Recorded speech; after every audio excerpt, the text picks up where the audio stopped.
Now it's time to talk about injector electrical control. As we mentioned in our overview, there are two solenoids in each injector, one to start and one to stop the high pressure oil. They are controlled by the fuel injection control module, commonly known as the Ficm. Now the Ficm drives the injector solenoids based on fuel and timing commands from the PCM. We're going to get information from commands from the CAN2 data link. It's a high-speed data link between the PCM and the Ficm. The Ficm is going to use the crankshaft position and camshaft positions coming from the PCM, called CPKO and CMPO, to determine when to activate injectors and how long and all the other timing information. It comes directly into here. We have three connectors. The one on the far left is a connector to control injectors 1, 4, 6, and 7, and the one in the middle does cylinders 2, 3, 5, and 8. The one on the far right handles all of our communications with the PCM, power, ground, relay controls, and so forth. We're going to see a better diagram of that later. But let's look at our output from our Ficm. Now, if you can understand this, you're a better man than I. Let's shrink this down to where it's understandable. We can see across the bottom our different injectors with two coils and two wires. As we look at the top, we've got two sets of wires. We've got a ground for each one of open and close, and we've got a power for each open and close. So you see a group of grounds, group of power, group of grounds, group of power. So we're going to have two signals going to each one, an open and a close. Each open and close has a power and a ground. But if we boil it down, if we take one and say here's 7, here's the ground, and here's the power to open it. And then we look at the next one, here's the power and the ground to close it. And we can go through all of those. Open and close circuits on one side and the closer on the other side of the solenoid. And of course they're going to release the pressure to our piston, which is going to move our plunger. Now just a word about that plunger. Now we're in details. That plunger has a carbide coating to make it extra tough and take this abuse and not show much wear. But here's our overall diagram. We need to take a minute to look at this. First, let's get the power in here, because power is more than you think. The ignition switch applies power to the Ficm when it's first switched on, and it goes over. The next thing that's going to happen, the Ficm is going to supply ground to the relay. This is going to supply the power, the main power. So we're going to come and supply ground, close this relay, which in turn gives us logic power and Ficm power. Now we're going to talk about those. It's going to give us Ficm and logic power. Let's look at that. Why do we power it up like this? We power it up like this because we don't want the 48-volt supply in the Ficm running anytime the ignition switch is on. It takes a lot of power, big drain on the battery, and we only want it done if we have the ignition switch on ready to start. So this is going to do a lot for us here. Once we get this system up and running, it's going to use 48 volts at 20 amps to fire the injectors and to release the oil pressure. So inside the Ficm, its first job is to generate 48 volts at 20 amps for each of our open and closed control solenoids. Now the time for pre-cycle varies with the engine temperature, but it cycles itself to check all the electrical circuits and make sure they're working, and reports back any failures over the Ficm monitor line going back to the PCM. We have our two CAN signals here. These are our high-speed communications. It's a CAN bus dedicated between these two. It's going to send information back and forth to the computer and the PCM. The main signals we need to make the vehicle operate in this particular case are going to be our crank and our cam signals. They are going to be needed. Here's our signals going back and forth. As we can see here, they're high-speed communications. The Ficm produces two control signals for each injector. One opens it via 20 amp 48 volt pulse. The other one closes it with a 20 amp 48 volt pulse. The net time between the pulses is equivalent to the injector pulse width in an old-fashioned way. The coil on time, which is different, that's what's called the opening time, to make it move, that's going to vary between 400 microseconds when it's warm down to 5.8 if it's really cold. As the engine warms up, the duration decreases and settles down to around 800 microseconds most of the time, depending on the amount of fuel being commanded. So we have these two pulses. They can vary in length to open them, and once we have it open, we wait a while before we close it. The time delay between the two and the pressure of the oil will give us our fuel direction.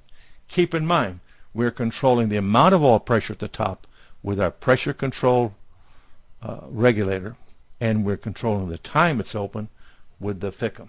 So we've got both things working to help us control our oil flow. Now, if you want to test this, don't use a normal Noid light. You have to have one like we have down here, which is a Noid light on steroids. One easy way to test it is to use scan data. As we said, we're looking at a Ficm to have put out 48 volts. It's going to have logic power, which in this case is 11 volts, and it's putting out 48.5, and we said we wanted to see 48. So this page right here tells us our Ficm is supplying the proper voltage. And we can see if it's getting the right logic power, if the relay's making good contact and everything. So there's the Ficm. It's buried under the degas bottle. And we can zoom in here. Here's a nice pretty one, easier to see. Not going to be easy to test, but at least we can see it. We're going to have to remove that bottle if we're going to do any kind of testing. And we are going to test it. We're going to take a voltmeter lead, come in here. We're going to supply ground, and we're going to test it with our voltmeter lead. Now, here's the point we got to make. Don't allow the DVM to touch the side of the housing. That's going to make maximum smoke and will make you very unhappy. I know you've never heard this before, but there's two styles. If you've got the Ficm, when you take this cover off and you find 7 screws shown here, use the one with the 4 rows across the top. Use the one on the far left with when you're facing it like this, and the bottom row shows 3. If you have the newer style Ficm, only 4. And in that case, it'll be one on the far right. So you got the old style and the new style. Both of them do the same job. The Ficm problems are usually accompanied by multiple injector codes. You may get things like P0610, Control Module Vehicle Options Error. Now that says there's something wrong, it can't identify with it. Or 611, Fuel Injector Control Module Performance. That's that monitor signal coming back and say it's not working. You could get a 612, which is a fuel injector control module relay control circuit. That's the primary 12-volt control to the relay circuit down there. If after a long cranking time with no start, you get a lot of white smoke, that means raw, unburned fuel coming out of the exhaust. The problem is probably the injectors of the glow plug system, because the Ficm is injecting fuel that creates the white smoke. If you don't get any smoke at all, you may have a problem with your Ficm, and you need to test it. That's when we're going to open it up. Now here's a Ficm we tested. We hooked up a number of pieces. We have our red signals, the engine RPM. We have our green, which is the Ficm main power. That's our 48 volts we're looking for. We have our injector control pressure, which is in PSI over here. And we have a Ficm logic power. That's the orange one at the very top. So what we're looking at here, look where the green arrow is pointing. That's pointing to our Ficm main power. That should be 48 volts. You see we have the 48 volts marked up there? We're varying between, looks like a little bit, 41.5, 41.6, and 43.3 volts. This is a bad Ficm. Now when we saw this, here's the problem we've got. Ficm voltage is jumping around. That's a bad sign. It's not 48 volts. It's another bad sign. And what happened was it comes up, the engine starts, and after a few seconds it dies out, and it dies out when the Ficm drops back down to about 41 volts. It just quits running. This is the Ficm not working right. Our high voltage power supply is not there. How did we get here? We had good pressure on the oil pressure, so we passed that part. And we said then you had to make sure the Ficm is working. Here's a case where the Ficm didn't work. Later we'll talk about other problems that keep it from working. Now here's a Ficm that's shorted out. This is the relay connector for the Ficm. It's completely burned up. Remember, we've got 16 coils out there that can draw 20 amps apiece.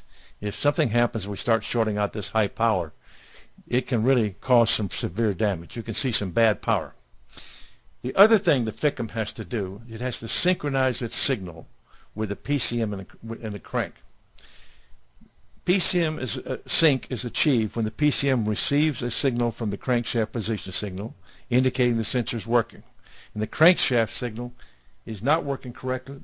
The PCM cannot calculate engine speed, and it can't calculate cylinder position. This is a major fault.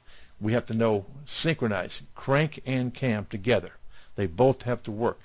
If we look at the crankshaft position and we say, yep, it's working, that means we have a crankshaft and a camshaft both giving its position.